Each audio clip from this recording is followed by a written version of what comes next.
Marketing Mindset Podcast number 1. This is the Marketing Mindset Podcast with David Orchard, where we talk about the action you need to take today to be a successful internet marketing entrepreneur.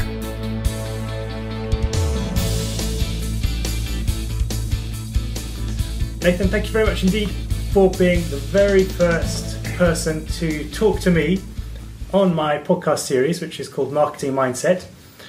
And I am delighted to talk to you because I've read some really interesting posts that you've put up on your blog about mindset and how to create the right mindset to be successful online in internet marketing. In particular, I love what you're talking about when you're talking about storytelling and talking like a real person.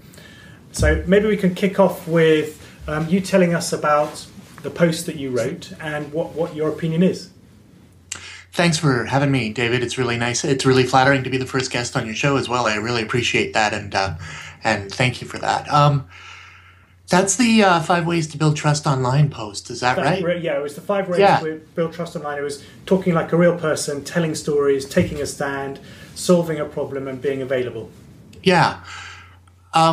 There's so much noise on the internet, and there's so much noise in the marketing space. I think the only true way to build long-term relationships, sell your own products and services, and build an audience of people that want to hear what you say is to be a real person. And in order to do that, you've got to appeal to them on a very simple, very straightforward level. So you don't need to be anybody else. You just need to be yourself, but you need to be as much of yourself as you possibly can be. So I encourage people to just say what they feel, speak their minds, communicate that in a simple way, have an opinion, be willing to share that opinion, and use the stories that you have in your own life and in the lives and in the life that we all share together to generate conversations with people and to bring them into your world, bring them into your sphere of influence, into your world. And if we were looking at your story, for example, as a kind of an example, your story, how do you use it to attract somebody who might potentially become a customer or somebody who might become a lifetime client? My story is not unlike a lot of other marketer stories, and to a certain extent, it might be a little more exaggerated. Not that I'm exaggerating it, but that it is the way it is. I mean, I was a perennial failure for many, many years. I had a small taste of success right at the beginning of my journey in marketing, thought that I had it all figured out, quickly realized that I didn't have it all figured out and struggled for many years in between. And then finally kind of started to trust myself, trust that what I knew and what I could communicate was going to be valid to a certain amount of people, allowed myself to just be myself and allowed myself to find that space between what I wanted to say and what the market was willing to listen to and willing to buy and get involved in, find that space and then explore that space and communicate primarily in that space. So my journey is one that I think a lot of people can relate to because it's a journey of the fall and the struggle and the inevitable, and ideally the inevitable rise through those struggles.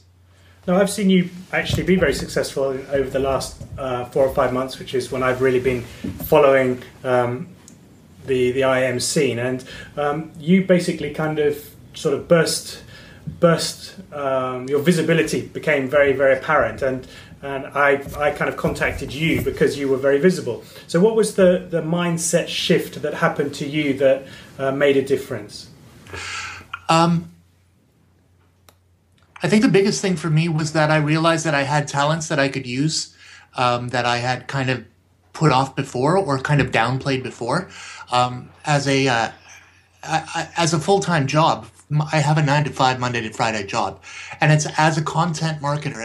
It's as somebody that uses the channels of social media and the channels of creating content to get the word out about my company's products and services, and to attract the right people. And I've been doing this now for almost 3 years, and the other side of me, the side of me that used to go home at night and in the evenings and say, man, how do I do this? How do I break in? How do I get, how do I make any kind of a headway in the internet marketing arena, in the information publishing arena, in the coaching arena?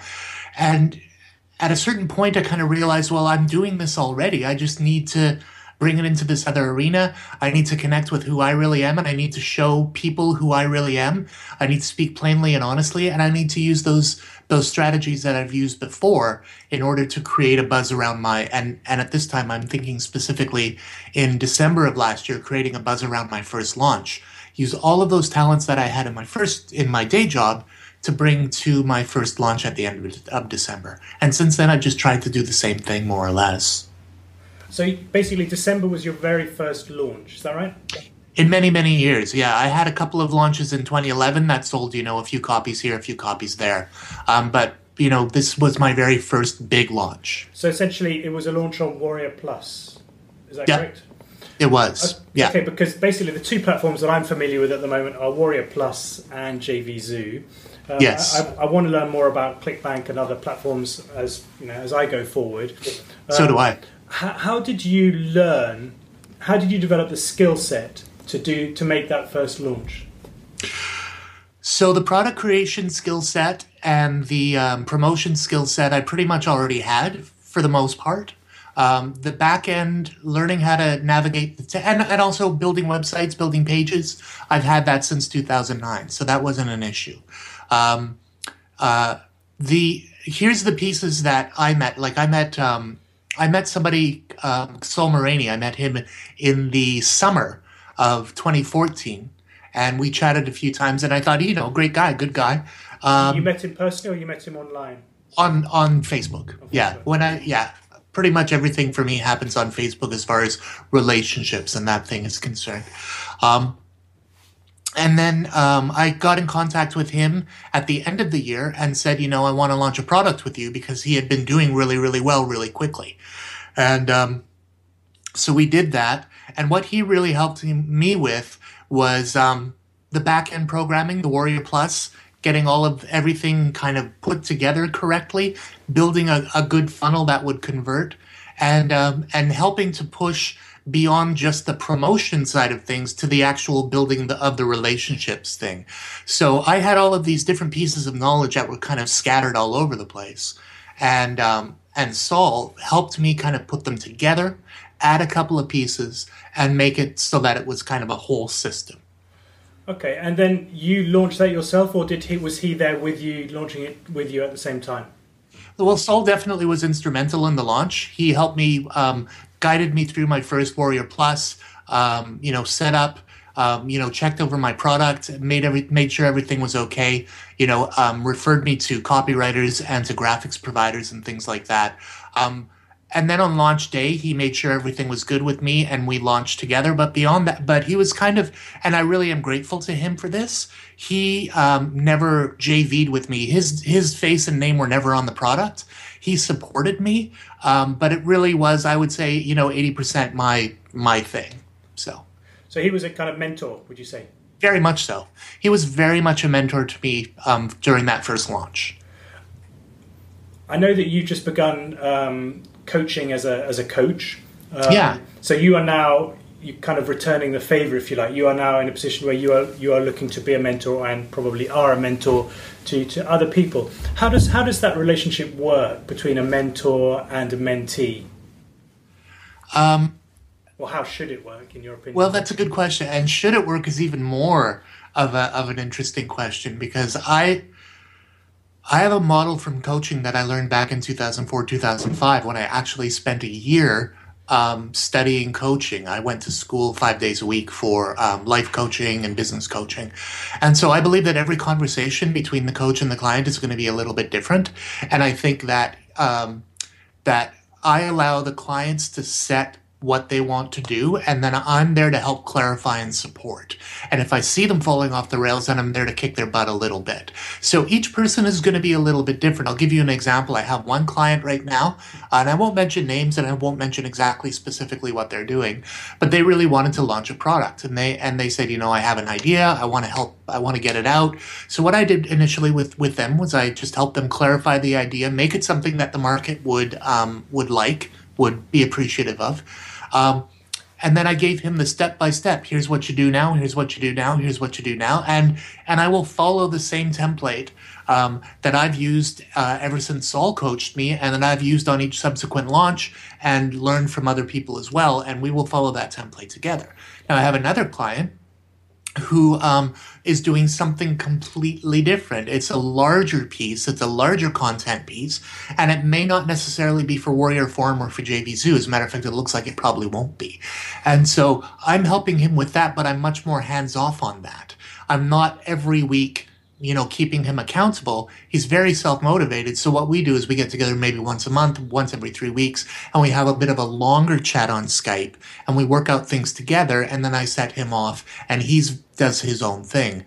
And coaching can also take another format. I just did a 5-day webinar series where over 5 days in a row, I helped people build out a review blog site and an email sequence.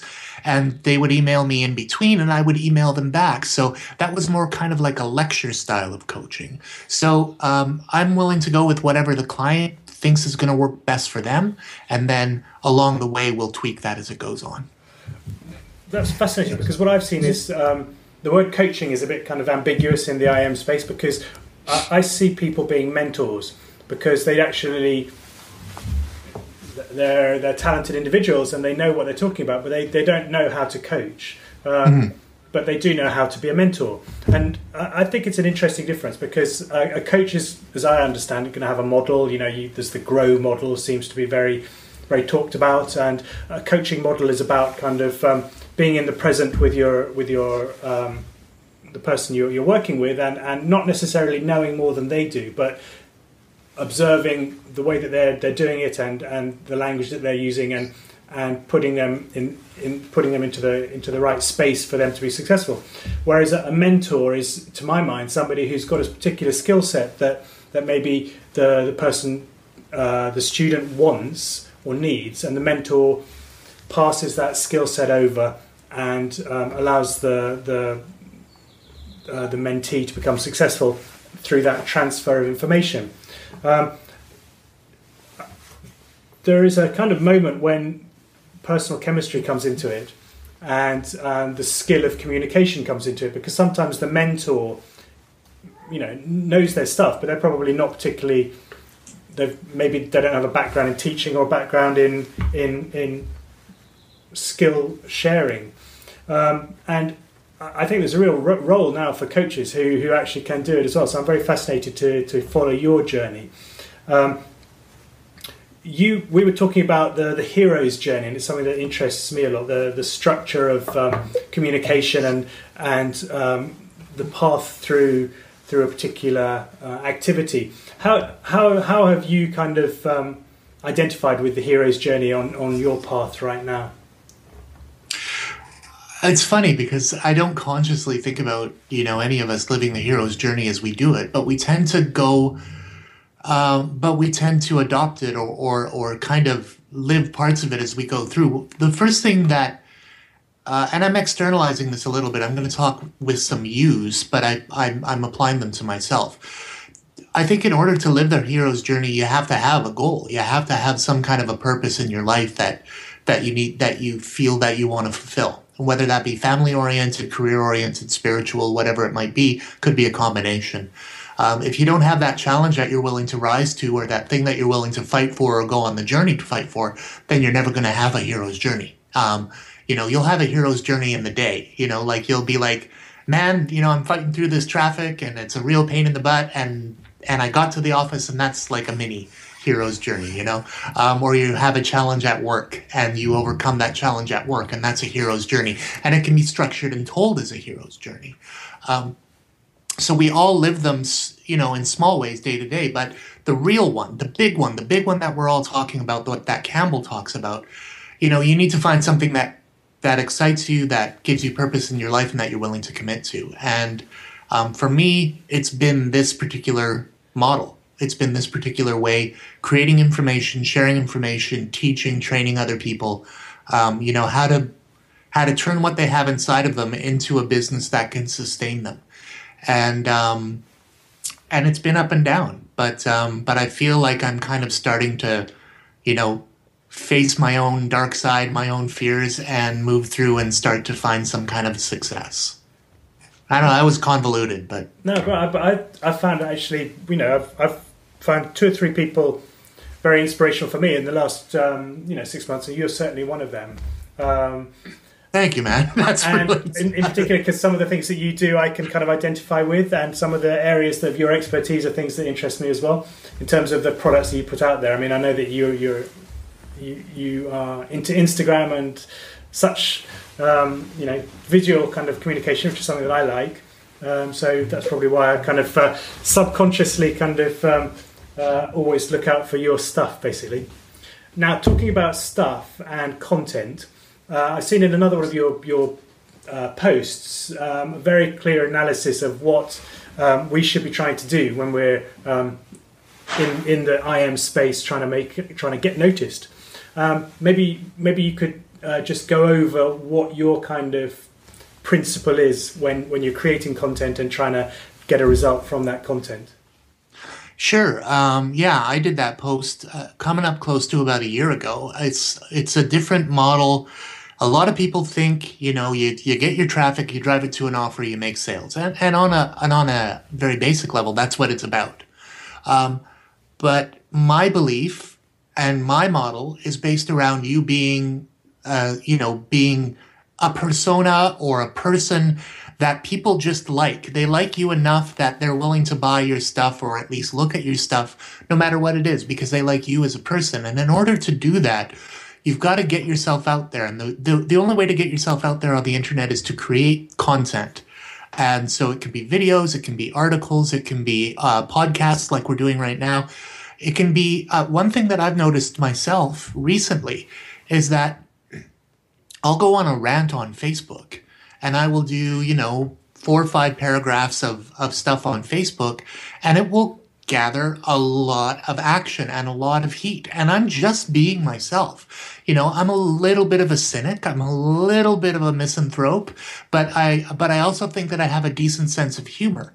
And so I go on these little rants about, what's going on in our space, or just, how, people interact on Facebook, etiquette, that sort of thing, or and I generate some response from that. And so content can be really anything, but it needs to be out there. You need to be honest and be yourself about it. You need to have the guts to put yourself out there and possibly be rejected, and then generate those conversations. And that's the next step, is to generate conversations with people, whether they be colleagues or whether they be potential customers or existing customers, and then just try to be as helpful to those people as you can, as much as you can, and be available to those people as much as you're able to.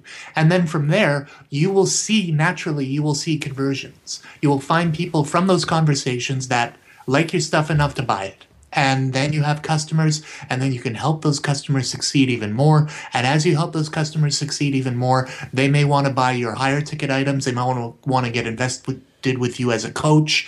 And it just grows from there. It's a lot of work, but it's a lot of fun as well. I like to create, and if you're somebody that likes to create, then this model should work for you too. What is the psychology of putting a PayPal button on the bottom of a piece of content and asking somebody to pay you for it?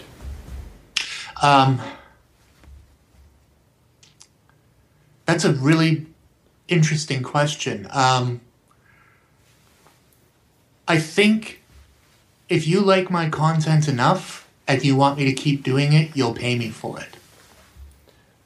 And there's a specific website called Patreon. I don't know if you know about it. What's it called? Patreon. Patreon. It's like patron, but with an E in there. I believe that's how you spell it anyway. And it allows people, and I don't do this myself personally in my business model, but it's a very interesting idea.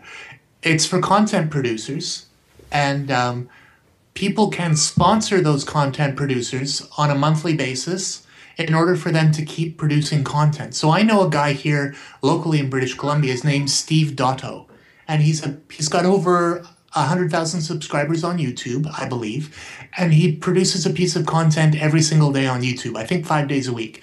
And they're just short videos, 5 minutes, 10-minute long videos about how to use the latest tech gadget thing. And, how to use Evernote to do this, how to use YouTube to do this cool, little bit. And he has a different piece of content every day.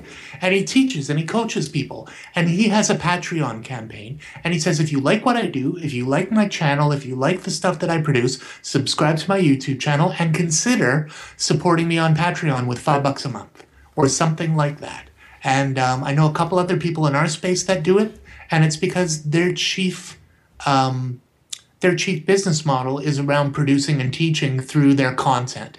So they produce free content and they leave the option open for people to support them to continue to produce that content. Because there is a moment when we are kind of starting this business, when we actually have to work out, okay, is this a business or is this a glorified hobby that will never turn into a business? And the chances are in life we've kind of we have business skills, either as an employee or working for ourselves. We have identified that there's an amount of time that we have available to us, and we have to try and get some money to live. And what's the best way of doing that? What often happens, I think, that I've seen, certainly with myself, is that okay, I'm going to start learning. I'm going to keep learning. Okay, I've bought into the kind of this world, and I'm going to keep improving myself, and maybe I'm going to make some free content. There has to be a cutoff psychologically where I say to myself, or we say to ourselves, okay, this is how I'm going to use 10, 20, 50, 100 hours of my time. And this is what I'm going to create at the end of it. And this is how I'm going to turn this into a business. I'm in that process right now, and it is quite, I think it's a fundamental shift in mindset. To become successful, we have to identify what's our target and have we achieved that target. And that target in business has to involve money. And I'd be very interested to know what you think about that, and also around the language that we use, because we pick up on jargon and we will all say conversions and funnels. That's fine. But when we talk about conversions and funnels, we're moving away from human beings. We're pushing kind of numbers through certain kind of simulations and coming up with numbers on the other sides of those simulations. My view is that we have to make sure that we're aware of we're trying to sell something of use to another person. And we're not just kind of spamming out emails and looking at the conversion rate and going to our email subscriber service and looking at the open rate and then trying to work out a cost per click, which is all fine and we should be doing it. But the ultimate goal is to actually build long-term relationships with people, which is what you were saying about somebody likes you and they're happy to spend time in your world. So when you are now thinking about your next month, how are you thinking about monetizing what you do? Okay. I think that there's a point in most people's journey in this business where they have a certain amount of success, and then that all the whole human element kind of gets pushed out of the way because they've made some money. or it might be even before they've made some money, and they're thinking in terms of that jargon. They're thinking in terms of the conversions and the click-through rate, and how many buttons should I put on my page in order to maximize those conversions? How's my copy performing? Those sorts of things, and there's nothing wrong with that. And it, like you said, it's jargon. It's a handy set of words, specialized vocabulary that we use to communicate within our world, within our niche. Because affiliates, when they decide whether or not they're going to mail for your particular offer, they don't care about the people. Their list is their business. They're the people, how well or badly they communicate with the people on their list is their own issue. No matter how well or badly they communicate, they still want to know the conversion rate. They still want to know how well your product is selling before they expose their people to it. That being said, after a while, you begin to realize that, it really is all about people. It really is all about, the 500 people that I have on my list, and serving them as best I can. And I think I've really simplified a lot of my business model as far as the product creation and the affiliate marketing side of the business goes. I'm much more in tune with what the people on my list are looking for and what I think my audience is looking for. And as I look for towards my next month, I want to serve the people on my list primarily. That's what I want to do. Everybody talks about, I've got some big affiliates on board and my God, they're all mailing for me and I'm getting all of these leads. But to be honest with you, I'm creating products that my list are asking me for now. That's what I'm doing. And because those are the people that I'm talking to every single day, they're the people that are buying from me. And those are the people that I want to continue to offer my products and services from with a clear conscience. So that's what I'm looking to do in this next couple of months. And if it doesn't work, then I'll probably tweak it and change it a little bit too, So you basically now are kind of, you're a product creator and you're going to make money by selling your own products to your own list. Would that be a fair understanding of what you're doing? The initial thing is what I do is I try to make sure that my product fits my list. And then from that, I will get sales and I will get a certain conversion rate. And then and then from that, affiliates will ideally notice that the conversions are doing well, and I will promote it to other affiliates. But I have a group of people that like what I do. I want to make sure that they're served. I want to make sure that they're doing well, and I want more of those kind of people on my list because those are the people that I like. Because that's the kind of content that I like to produce. So if my list, this is the way I look at it. If my list won't buy it, if my list isn't digging it, then the people that are on other people's lists aren't going to buy it or dig it either. And I mean, I'm sorry, I'm getting around to, I'm not putting this in as many, in as few words as I would like to, but basically, if you've got a list of 5,000 people and only 50 of them are interested in what I'm buying or what I'm selling, then that's okay with me. But I want to make sure that those 50 people know about it rather than the other, 4,500 that are only interested in other stuff. I'm sorry, it doesn't make sense. Totally, yeah, I get it. Now, my next question, which is who's your customer, right now? Not ideally, and what would be lovely, and something that that may be the case in the future. Right now, is your customer somebody on your list or somebody on you who is on your affiliates list? No, my customer primarily are people that are on my list. That's who I think about when I think about, and I ask. So they definitely are. What would you like to see from me next? Let me know. And I get responses. Do you get responses from your list? I do.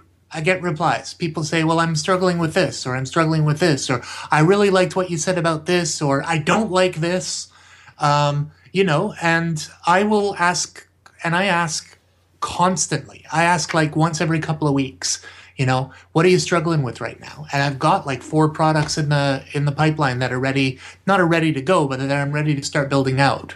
Okay, and you mail out other people's offers, is that correct? I do. Okay, so what are you thinking then?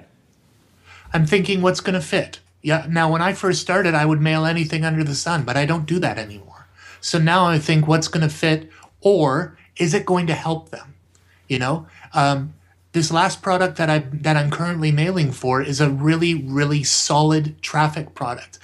I'm getting away from the traffic products, and the fast, easy money products. But this particular offer is not going to go away. It is evergreen. It's solid, and it's got a couple of really nice little twists on it that really make it effective. And so that's a good offer to my list. Not everybody's going to buy it, but if people are looking for traffic, this is the best one on the market that I have seen lately. So that's what I look for.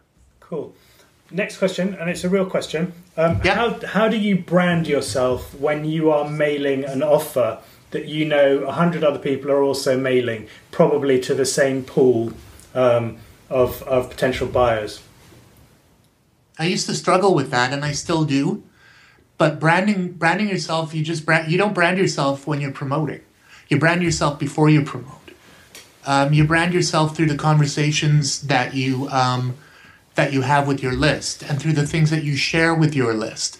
And through that, they will begin to trust you, and they will engage with you. And you'll be able to build that authority through referring them to posts on your blog, and also you're branding yourself with the previous things that you've offered as well. You're branding yourself as somebody that either doesn't care about them and just wants the money, or you're branding yourself as somebody that does care about them and their development and wants their money too. But that being said, you don't brand in that particular offer. It's an extension. And ideally, from your list, you get a certain percentage of people that trust you enough to be able to at least look at what you have to offer them. And during the course of the promotion, there's basics. You want to offer a bonus. You want to review the product so that they can actually see it and take a look at it.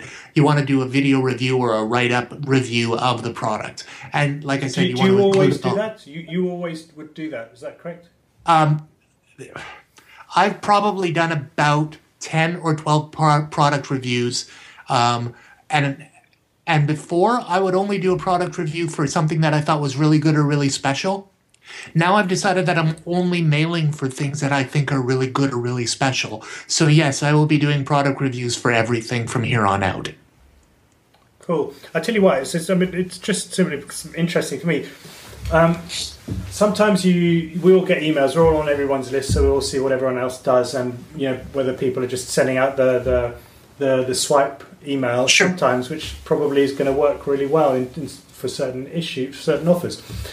Then there's the question of what you put at the bottom of your email. Do you say Nathan? Do you say David? Do you say John, Paul, George, and Ringo? Or do you say Nathan Zadworny, www something, and a little kind of byline at the end, which is a sort of a connection to follow up to find out who you are?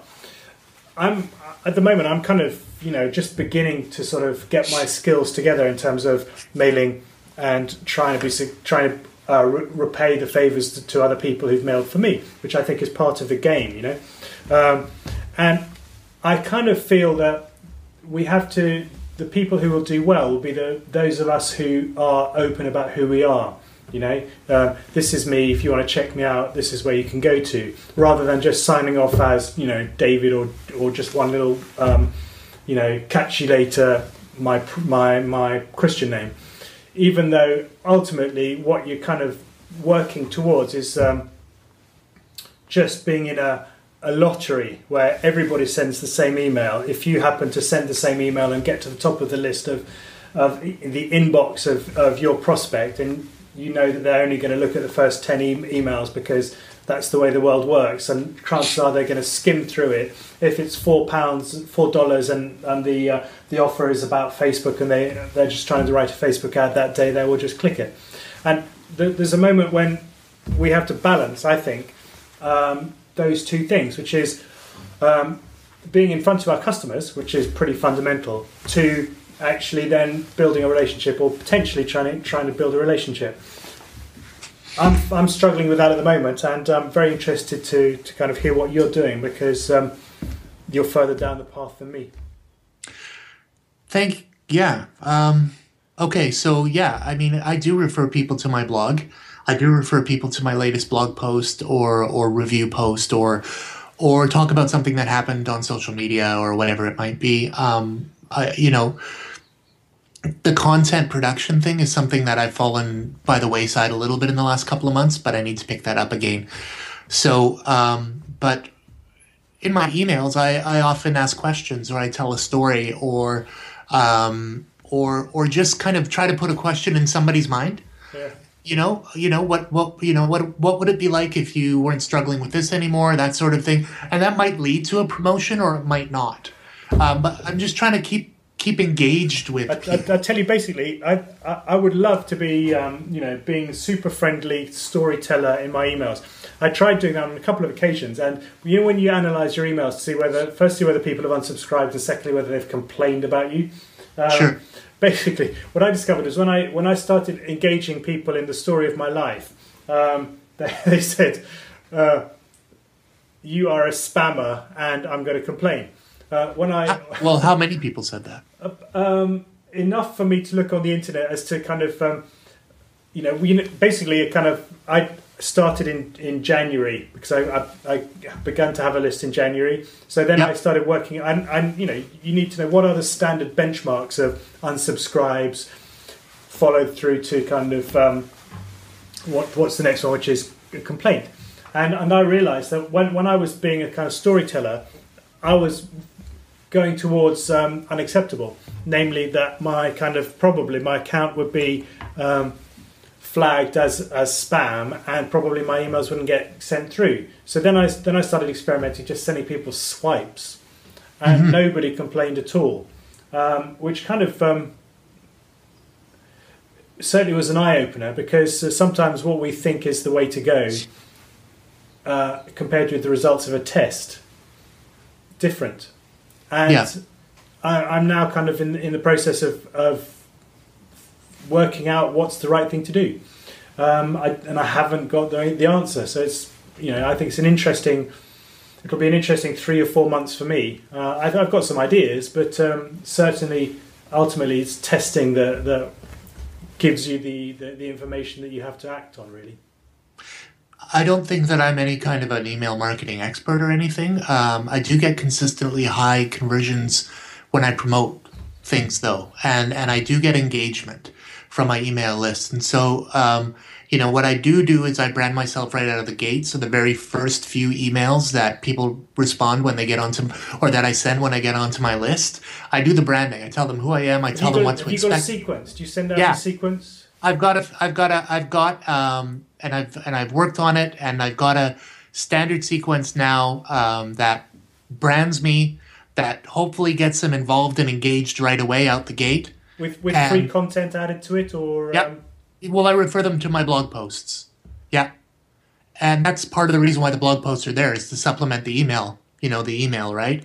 Yeah. Get them basically by the end of a week. I want them to know that I'm serious about what I do, that I care about what their thoughts and feelings are, that I'm there to help them, and that I'm going to sell them shit. That's the stuff that I want them to know about me, so that they can decide whether or not to stay on my list. Yeah. And then from there, then I continue to do that. I continue to provide them content. I continue to promote my own launches, whether it's an external launch or an internal launch. And, once every couple of weeks, I'll find an affiliate offer to promote. So that's where I'm at now. Nathan, that's fascinating to hear. Thank you very much indeed for talking to me today. I know it's early in the morning and it's a Sunday, so I hope I've had coffee. We're good. Yeah. Let's go for another hour, David. Come on. That's it, Nathan. That's the end of my very first podcast, and you were the main guy. So thank you very much indeed for everything today. Good luck with your podcast, David. I hope it's a smashing success. Thanks for listening to the Marketing Mindset Podcast with David Orchard, where we talked about the action you need to take to be a successful internet marketing entrepreneur.